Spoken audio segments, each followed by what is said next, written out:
en 1764 que la bête apparut sur nos terres édificiennes. Sous ses assauts, le pays de Gévaudan s'enfonçait peu à peu dans les ténèbres. Et l'on commençait à penser que nul mortel n'en viendrait jamais à bout. Voici le chevalier Grégoire de Fronsac. Parle-t-on beaucoup de la bête à Paris? On en fait même des chansons. Alors qu'on devrait dire des prières. On m'a chargé d'en faire le portrait et de la naturaliser sitôt après la chasse. Son museau était allongé, ses dents des couteaux. Si c'était pas un loup, c'était quoi alors? Les gens sont morts. J'entends leur cri. Quel singulier personnage. C'est mon frère. Marianne de Morangias. Tous les beaux partis du pays se sont cassés les dents. Vous êtes un libertin. Tu n'as encore rien vu. Mais on n'est pas libertin quand on aime. Vous aimez. Un loup enragé attaquerait n'importe qui.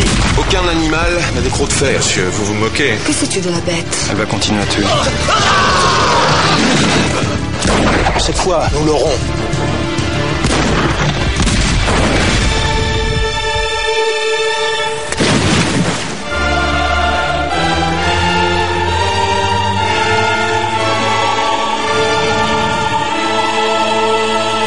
Nous ne reparlerons plus jamais du Gévaudan, n'est-ce pas?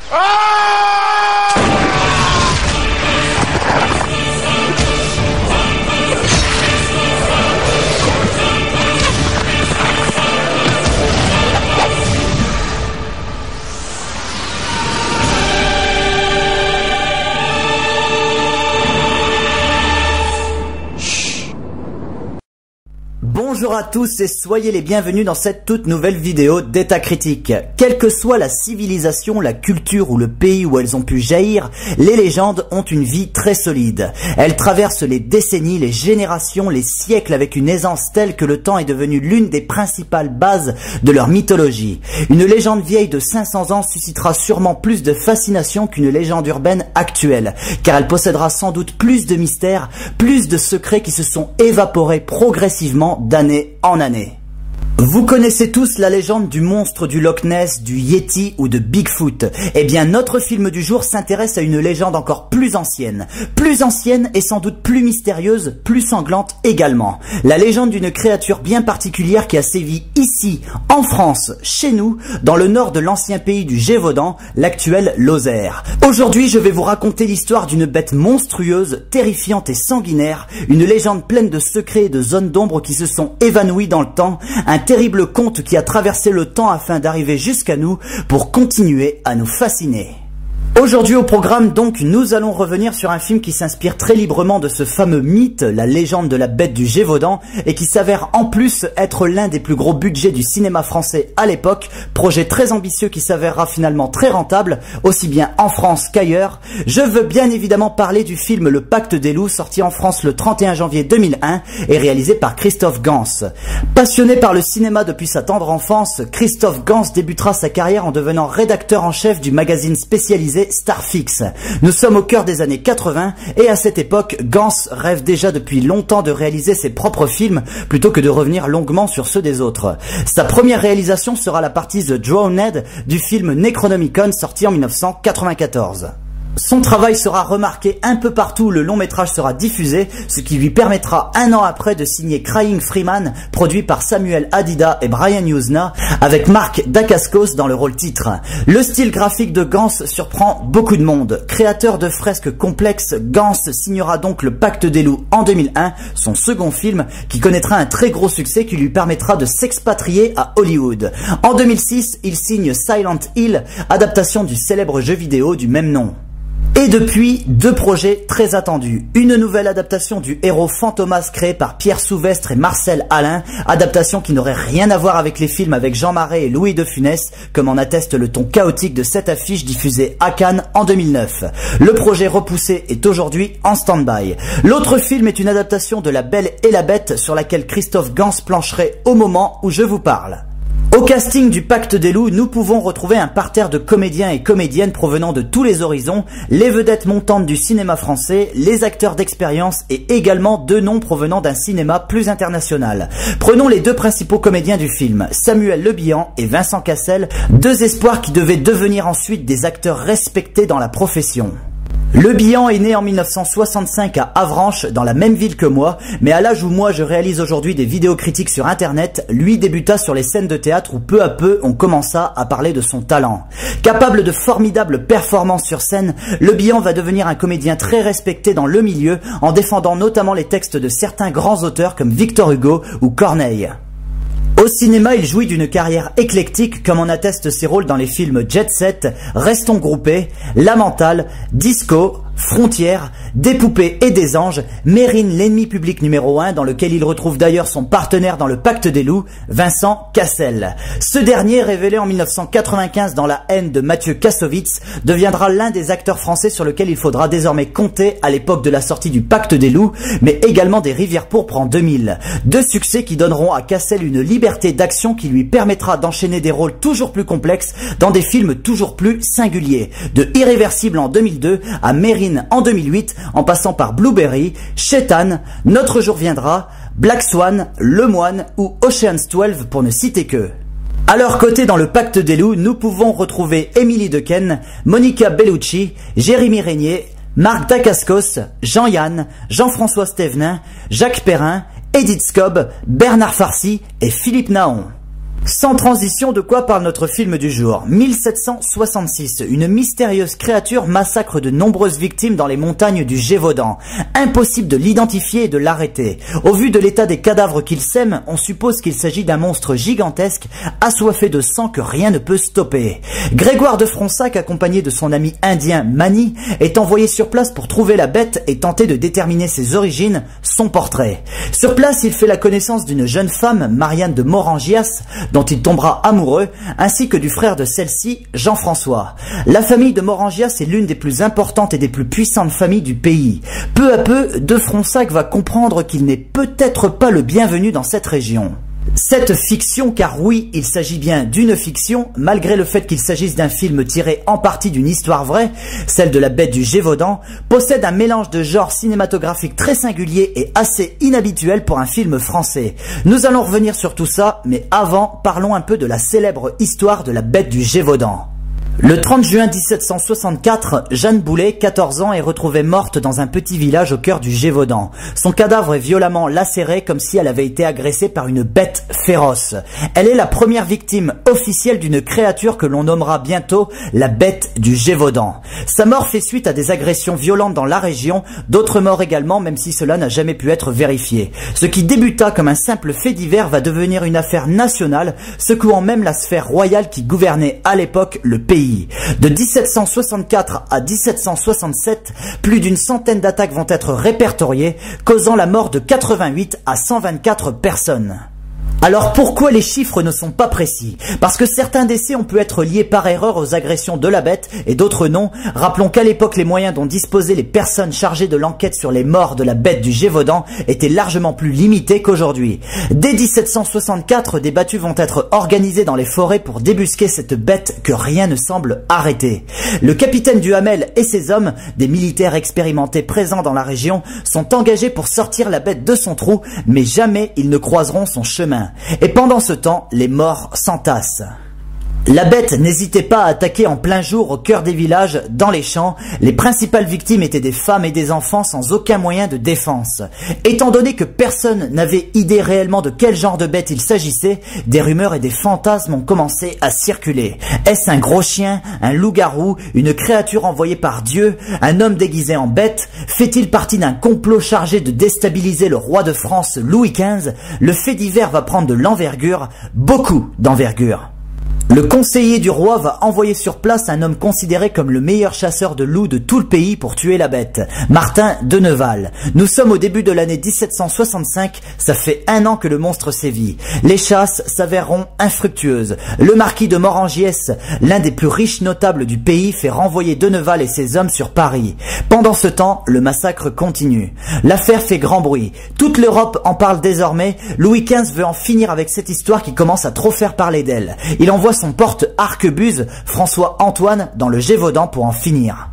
En septembre 1765, lors d'une importante battue, François-Antoine tombe nez à nez avec la bête. Il tire, la créature tombe, puis se relève et se jette sur lui. Heureusement, un garde situé à proximité achève la bête. Est-ce bien la bête du Gévaudan qui est morte ce jour-là? Dans son procès verbal, François-Antoine dira que non, il s'agit d'un gros loup. Pourtant, on ne tardera pas à réduire au silence le porte arquebuse et considérer que la bête tuée est bien la bête du Gévaudan. Elle sera empaillée et exposée dans les jardins du roi de France. Officiellement, la bête du Gévaudan est morte, peu importe ce qui se passera ensuite, tout le monde gardera à l'époque à l'esprit que François-Antoine a bien tué la bête. L'histoire commence alors à se dissiper, l'affaire semble réglée. Seulement, à l'approche de l'année 1766, des rumeurs sur le retour de la bête commencent à faire surface, après de nouvelles attaques survenues dans la région. Les attaques semblent moins violentes, mais elles sont bien présentes. Le roi est informé, mais il ne veut rien savoir, pour lui l'affaire est bouclée et finalement ces rumeurs ne relanceront pas l'affaire au même impact que précédemment. Néanmoins, le sang continue à couler dans le Gévaudan. Simplement, plus personne ne s'intéresse à l'affaire de la bête. La région est donc plongée dans la psychose et les habitants doivent se défendre eux-mêmes. Le 19 juin 1767, un paysan, Jean Chastel, tue ce que beaucoup considéreront comme la véritable bête du Gévaudan, puisqu'après ça, plus aucune mort suspecte liée à une créature féroce n'aura lieu dans la région. La bête sera tuée dans l'indifférence générale, puisque officiellement c'est la bête de François-Antoine qui est la véritable bête du Gévaudan. Passé cette affaire, le temps de l'enquête arrive. Elle durera jusqu'à notre époque car, encore aujourd'hui, un très grand nombre de zones d'ombre subsistent quant à cette histoire. On ignore toujours à l'heure actuelle ce qu'était réellement la bête du Gévaudan, d'autant qu'aucun des deux cadavres n'a été conservé. Il s'agissait probablement d'un gros loup invulnérable qui ne craignait pas l'homme, très agressif, très brutal, très agile également. Les rapports d'enquête de l'époque décrivent tout ça, mais au fond, on ignore toujours d'où cette bête a bien pu provenir. De même, beaucoup de personnes ont pensé que cette créature fut dressée par de Morangiès, le puissant notable, pour gêner le roi de France qui décida d'empailler la première bête tuée afin de s'empresser de faire taire l'affaire au plus vite. Ces zones d'ombre participent évidemment à alimenter la légende de la bête du Gévaudan qui a traversé le temps et les époques et qui aujourd'hui encore continue à fasciner les gens. Le cinéma comme la littérature ou la musique s'est évidemment emparé du sujet. Le Pacte des loups reste néanmoins l'adaptation cinématographique la plus importante jamais réalisée sur le thème de la bête du Gévaudan. Notons quand même qu'en 2003, un téléfilm de Patrick Volson avec Sagamore Stevenin, La bête du Gévaudan, fut réalisé. Mais revenons à notre film du jour, Le Pacte des loups. Vers la fin des années 90, Christophe Gans travaillait sur un projet important, la mise en scène d'une préquelle au chef-d'œuvre de Jules Verne, 20 000 lieues sous les mers. Intitulé Nemo, ce film était très ambitieux et devait s'imposer évidemment comme un événement dans le paysage cinématographique international. Notons quand même que des noms comme Russell Crowe ou Keanu Reeves circulèrent à l'époque pour interpréter le capitaine Nemo jeune. Malheureusement, au début de l'année 1999, Christophe Gans laisse tomber le projet à cause d'une production qui prend du temps à se mettre en marche. Le projet sera finalement annulé suite à son départ. Christophe Gans se tourne alors vers un autre projet, celui d'une adaptation de la célèbre histoire de la bête du Gévaudan. Ce sera Le Pacte des loups. Sorti fin janvier, Le Pacte des loups va très vite s'imposer comme l'un des plus gros films sortis en cette année 2001. Doté d'un budget très important de plus de 32 millions d'euros et réunissant également un grand nombre de comédiens très connus, Le Pacte des loups est l'événement cinématographique du cinéma français de ce début d'année 2001.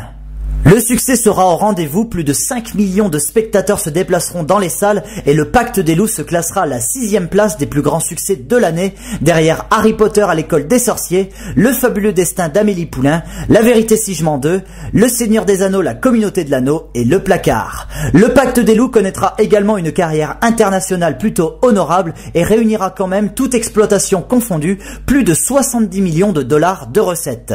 Plongeons-nous maintenant dans la critique de ce fameux film. La toute première chose qui frappe lorsqu'on découvre Le Pacte des loups, c'est sa singularité stylistique qui le détache complètement de tout ce que l'on est habitué à voir dans le cinéma français. Le film de Christophe Gans est une réunion de styles et de genres cinématographiques qui, a priori, n'ont rien à voir entre eux. Cinéma de cap et d'épée, cinéma d'arts martiaux asiatiques, cinéma fantastique à l'américaine, western également. Christophe Gans réalise un film qui, en premier lieu, avant même que l'on se plonge au cœur du sujet, est une sorte d'œuvre cosmopolite qui puise son inspiration un peu partout dans un certain nombre de genres pour mélanger tout ça et nous proposer un spectacle qui, il faut le dire, est entièrement inédit dans le cinéma français. Il faut absolument souligner qu'en France, le cinéma de genre n'est pas forcément le bienvenu et que le Pacte des loups, au vu de son budget important, de son envergure non négligeable, fait figure d'exception dans le paysage cinématographique français. La prise de risque qu'il constitue dans un pays où le cinéma boude les films fantastiques est déjà un point positif qu'il est nécessaire de souligner. Film singulier, inédit et totalement bienvenu dans le paysage cinématographique français. Ok, mais est-ce qu'être un film qui va à contre-courant de ce qu'un cinéma national a l'habitude de nous proposer, c'est être un bon film? Non, évidemment. Le Pacte des loups n'est pas un chef-d'œuvre. Ce n'est pas non plus une merde totale. C'est un film avec des idées assez intelligentes et plutôt bien amenées, mais doté aussi de quelques colombins qui entachent un peu la pellicule. Christophe Gans est un metteur en scène passionné par son art. Il est issu de la même génération qu'un Quentin Tarantino, bercé au cinéma bis, squatter de vidéoclub, passionné par le cinéma fantastique américain ou le cinéma d'arts martiaux. Christophe Gans connaît ses références sur le bout des doigts et son premier essai, Crying Freeman, prenait déjà source dans le cinéma asiatique qu'il affectionne tant. Pour autant, c'est bien beau d'avoir de bonnes références et de les exploiter, encore faut-il s'émanciper de ces derniers pour créer son propre cinéma afin qu'il puisse devenir à son tour référentiel. Dans le Pacte des loups, on sent véritablement que Christophe Gans connaît ses références, mais qu'il tâtonne encore pour s'élever au-dessus de ceux-ci. Parmi les points négatifs que j'ai pu relever dans le film de Christophe Gans, nous pouvons déjà trouver certaines références assez bizarrement placées qui, même si j'imagine elles nous ont été présentées de cette façon pour créer un effet de style singulier, tombent un peu à plat. Prenez cette séquence où des paysans vivant au cœur du Gévaudan se cartonnent la gueule façon Ultimate Fighting, ou tout simplement notre héros joué par Samuel Le Bihan, un vague bourgeois parisien, adepte du combat d'épée acrobatique façon demi-tigre et dragon. Sans parler de Mani, l'Indien, l'exotique, adepte de rituels indiens et qui serait capable de foutre à terre le personnage de Neo dans Matrix en mode bullet time. De même, certains ralentis exagérés, certains effets de mise en scène réalisés dans le but de donner un aspect plutôt cool aux personnages, notamment les deux principaux, sont totalement inutiles et abrutissent un peu le propos du long métrage. Au cœur de ce patchwork de références au cinéma de KPDP qui fusionne ici avec les arts martiaux asiatiques, on peut se demander quelle est la place donnée au scénario. Ici, malheureusement pour Christophe Gans, l'intrigue du Pacte des loups ne semble n'être qu'un prétexte pour nous proposer un spectacle haut en couleur d'une fusion de genres. Ok, la bête du Gévaudan. Ok, on retrouve certains personnages clés de cette affaire, mais tout ce que l'on voit reste quand même ultra fictionné. Le Pacte des loups n'est d'après moi pas le meilleur film que l'on aurait pu faire sur le mystère de la bête du Gévaudan. Le Pacte des loups met davantage en avant sa forme que son fond, alors qu'un tel film aurait d'abord dû être plus axé sur le côté mythologique de la légende, quitte à nous proposer une mise en scène plus classique sans toutes ses références. Christophe Gans passe légèrement à côté de son sujet et c'est dommage. Pourtant, le Pacte des loups est loin d'être une daube totale. Le travail de son directeur photo est remarquable. Visuellement, on a affaire à une œuvre qui claque bien, qui est plus qu'agréable à regarder. Christophe Gans, malgré un tâtonnement sur son style, prouve qu'il sait tenir une caméra, et c'est déjà un très bon point, surtout pour un film fantastique comme celui-ci. L'autre point très positif, c'est la caractérisation des personnages qui est d'après moi plutôt remarquable. Aucun personnage n'est laissé sur la touche, et chacun bénéficie d'un traitement et d'une profondeur bien particulière qui s'avère être très savoureuse ici. Christophe Gans impose également un rythme plutôt bien agencé, malgré quelques petites baisses de régime sur certaines scènes et surtout une énergie, la volonté de nous en mettre plein la vue avec cœur et passion. Le Pacte des loups est une œuvre bourrée de bonnes intentions et rien que pour l'honnêteté de Gans, il se doit d'être vu. Les comédiens, eux, remplissent leur part du contrat, même s'ils n'effectuent pas des prestations extraordinaires.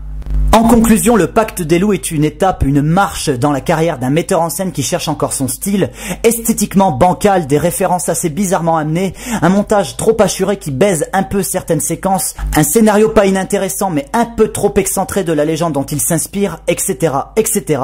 Le Pacte des loups est loin d'être un film parfait, cependant sa singularité et sa bonne volonté sont honorables, comme proposer un patchwork de genre cinématographique provenant de tous les horizons, au cœur d'un gros budget du cinéma français qui, rappelons-le, réserve en général ses gros budgets pour des comédies, malgré quelques exceptions. Avec ce film, Christophe Gans donne l'impression de quelqu'un qui veut tout nous donner, tout nous proposer, du rythme, de l'action, un scénario intense, des références bien senties, sauf qu'il a les bras trop chargés et qu'il y a quelques petits détails qui se sont cassés la figure en cours de route. Néanmoins, on a affaire à une œuvre très intéressante, très singulière, très particulière, qui vaut quand même le détour. À voir donc. Sur ces mots, je vous donne rendez-vous pour une prochaine critique, je vous dis bye bye, allez au cinéma, et à la prochaine!